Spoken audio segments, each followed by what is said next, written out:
নমস্কাৰ, যদি আপুনি এইবাৰ ADRE 2.0 দিবলৈ লৈছে তেন্তে এই ভিডিঅ'টো আপোনালোকে মনোযোগী চাওক। এইকেইটা ভুল কেতিয়াও নকৰিব, যিকেইটা কথা আমাৰ মুখ্যমন্ত্ৰী ডক্টৰ হিমন্ত বিশ্ব শৰ্মা ছাৰে কৈছে। এইকেইটা ভুল কৰিলে আপুনিও পৰিব পাৰে বিপদত। আৰু এতিয়া চাওক তেওঁ মুখেৰে কি কৈছে। তেওঁ চেণ্টাৰ কম আছিল, এইবাৰ চেণ্টাৰো বহুত, প্ৰত্যাহ্বানো বহুত। কালিৰ পৰা আমি প্ৰস্তুতি কৰিম যাতে পৰীক্ষা সুন্দৰ কৰি হয় আৰু পৰীক্ষা আমি যাতে সফলতাৰে পাৰ কৰিব পাৰোঁ।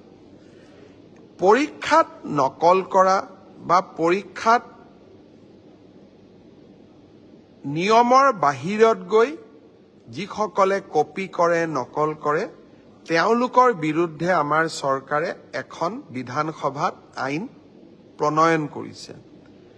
ইয়াৰ ফলত পৰীক্ষাত নকল কৰা ব্যক্তিজনক গ্ৰেপ্তাৰ কৰাৰ উপৰিও তেওঁৰ ঘৰুৱা সম্পত্তিসমূহো চৰকাৰে অধিগ্ৰহণ কৰাৰ এক ডাঙৰ ক্লজ এই আইনকেইখনত আছে। দুই এদিনৰ ভিতৰতে আমি এই আইনখনৰ বিষয়েও বহুল প্ৰচাৰ কৰিম। মই আশা কৰিম মেধাৰ ভিত্তিত নিযুক্তি, বহুতে কয় মোৰ মেৰিট আছে কাৰণে মই চাকৰি পালো।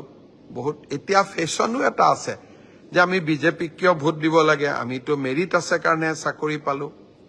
মই এটাই কথা ক'ম, মেৰিট আৰু মেৰিটৰ ভিত্তিত পৰীক্ষা পাতা এই পংকিলতাৰে ভৰা সমাজত ইমান সহজ নহয়। এক প্ৰকাৰ অহা কালি পৰহিৰ পৰা আমাৰ অফিচাৰসকলে ৰাতিয়ে দিনে কাম কৰিব লাগিব যাতে 15 ছেপ্টেম্বৰৰ পৰীক্ষা নিকা হয়। কিন্তু মুখ্যমন্ত্ৰী বা আন মন্ত্ৰীসকলে যদি বিচাৰে পৰীক্ষা নিকা হ'ব নালাগে, মোৰ মানুহে চাকৰি পাওক, তেতিয়াহ'লে সকলো কথা সহজ।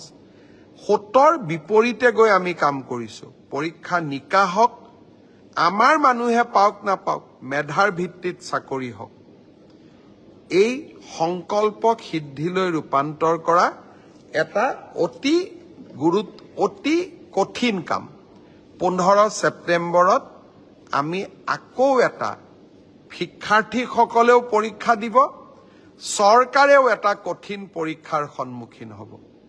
মই আপোনালোকৰ সহায় সহযোগিতা বিচাৰিম। আমি কেইবাটাও টেলিফোন নম্বৰ দিম।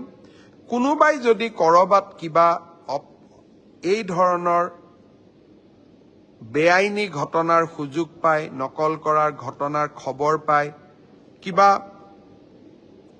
নকৰিবলগীয়া কাম কৰিব এনেকুৱা আগতীয়া খবৰ পায়, আপোনালোকে যাতে আমাক জনাব পাৰে।